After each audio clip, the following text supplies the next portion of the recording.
Ezrat Hashem, we're back at the Midrash over here, David Chai, B'Siyata Dishmaya. Right after Mincha, we get a little chizuk, Birshut Arav, all the Gabayim.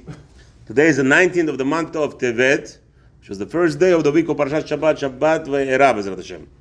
The mitzvot that shayachot today, we learned earlier, we discussed the mitzvah number 185 for this day, the mitzvah of all the avodat of Yom Kippurim, the intricacies and every detail that had to be followed. That was mitzvah number 185. And 186 is going to teach us that it's the shchita mechutz me'azara is going to be isur. So the two mitzvah the Rav discussed today in Chinuch, he tells us that the importance of Yom Kippur is the relevance is to technically speaking, the Yom Kippur is not a day that yes, the Am Yisrael did the Avera of Egel, and now HaKadosh Baruch Hu Kivyachol created a new concept. Says the Chazal Chinuch over there, no, the Yom Kippur was actually created from before even the world was created. The world was created, and an aspect that there is such a day is called Yom Kippur, which again, the purpose of Yom Kippur is to be mocher kol avonotenu, kol avonot shel amo, kol ha'olam. HaKadosh Baruch Hu wants to have this transcript of forgiving in order for continuance. Meaning this world, HaKadosh Baruch Hu, somebody asked earlier today, a beautiful question. Why we even have to go through the Galut of Mitzrayim? Rabbi Daron, beautiful question. So if we learned over there that it's an element of how you look at things, right? Why we have to go through the suffering of over 100, 210 years, 400 years? What's the shayachut over there? So we know that the world was created, and before Hashem had a reach nichoach shel Hashem, who was the reach nichoach? Avraham Avinu. He was the first sign of life of the purpose of this world. For 2,000, imagine yourself, for 1948 years, before Briyat Avraham Avinu to this world, 1951 to be exact, 3 years, that's where the Avraham Avinu recognized HaKadosh Baruch Hu. So what happened here? That means HaKadosh Baruch Hu created this world with knowledge that there is going to be insufficient in humanity to have for existence. How long Hashem was patiently waiting? For 1,951 years. Avraham Avinu took the 20 generations, and Hashem was finally happy. So say over here the Chazal, what's the 400 years? Why 400 years suffering? Obviously, it's the same kind of idea. HaKadosh Baruch Hu says to Avraham Avinu, now that you are a Ra'u, you are the befitting of the creation of the world, but for the existence of the world, I need certain X amount of people. And in order to reach to that X amount of 600,000 people, the Chachamei Italy explained to us, as Rashiva explained in Mikdash Melech, Rab Chaim Ben Ulil, that they say that in order for Geulah to happen, you needed 600,000 men. So Kadosh Baruch Hu says to Avraham Avinu, when Yaakov Avinu will leave Eretz Canaan, you will need 400 years of Galut to reach to that level of what? Of getting those 600,000 men standing in front of Kadosh Baruch Hu Mekabel the Torah. So the question is not why we suffered for 210 years, why we have to suffer. It's a miracle.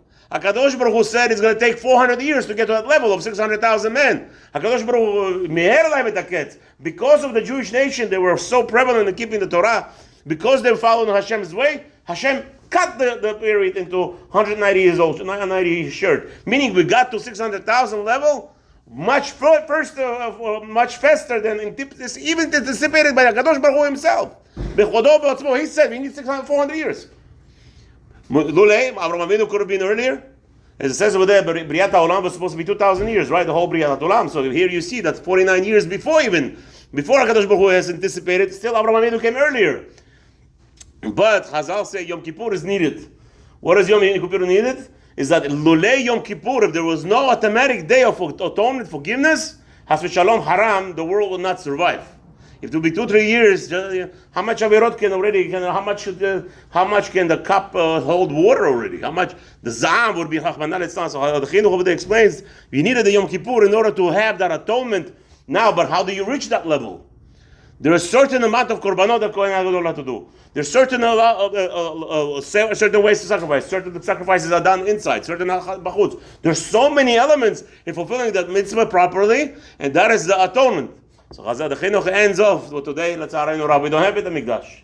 So what do we do? The fact that we are liberating the Yom Kippur, what do we do on Yom Kippur? We sit in the Yom Kippur, most of the shuls start from 7 in the morning all the way till 7 o'clock at night, till the B'kiyat Shofar, and they're davening to Hashem, and they're trying to reach that level of fulfillment of the service that was done by Kohen Gadol in the day of Yom Kippur, which, by the way, in reality, in the time of Beit HaMikdash, Yom Kippur, the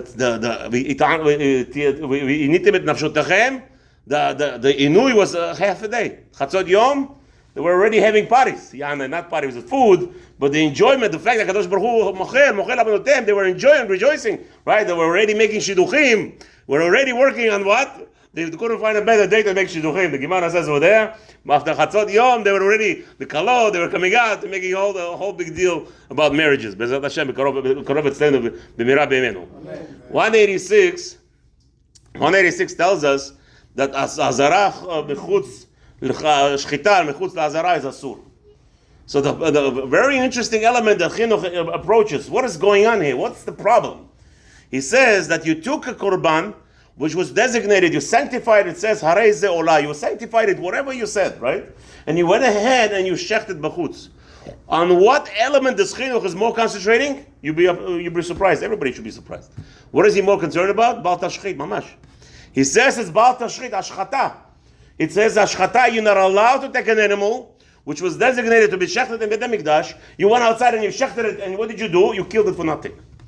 And the punishment over there is karet. Not to say that everywhere you do Baal Tashchit is karet, chas v'shalom, but yes, somebody takes a box of tissue, right? And he plays around with tissue. Some people have that idea. They want to roll tissue.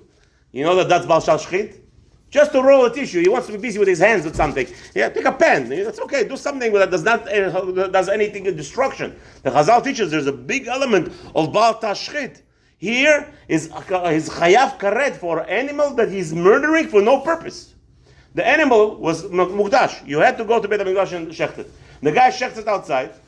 And there's a whole there's a whole limud in the Gemara. Why where's the Abirah over here? What's the Abirah?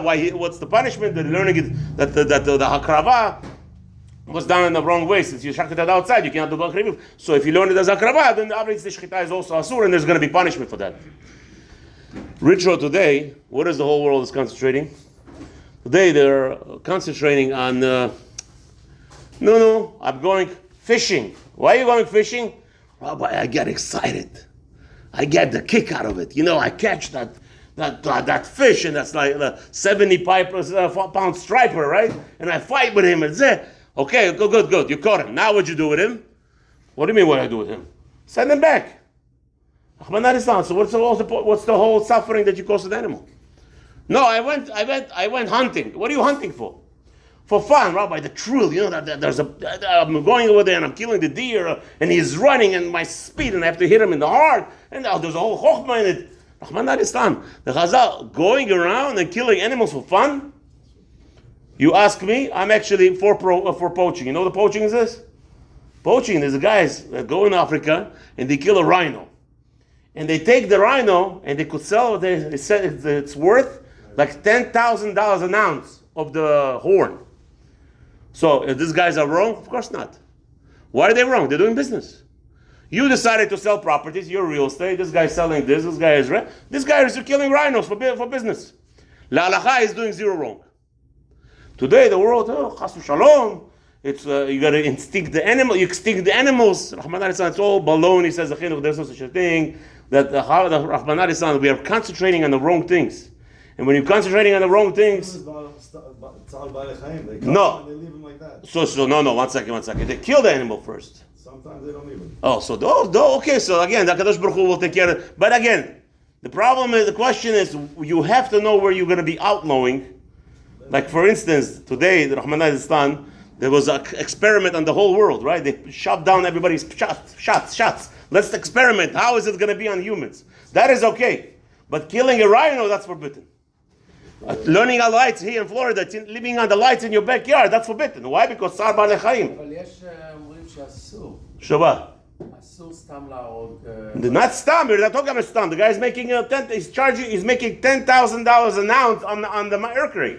מה זה סתם? That's not stam, that's business. כתוב רק אם זה... What? קראתי בגמרא. כתוב. Yeah, for sure. You're not allowed to kill for nothing. רק אם זה מסוכן. What אם זה מסוכן? להרוג אותך. אם No, I'm talking about business. The guy is going around and he's killing rhinos for business. Mutar 100%. Le'alacha, zero problems. לא ראיתי את זה בגמרא. Zero problem. Going fishing, Rabbi, I'm just fishing for fun. That's asur. Not my words, Rabbi. The middle screamed about it. Just for fun is asur to do all this kind of behaviors for the sport of it. So we have mitzvah 186. There's a connection. The Rabbi says here. You can't be just wasting things, wasting animals. But if there is a ana'ah for it, any type of ana'ah is mutar. Baruch Adonai Eloheinu, amen. Amen.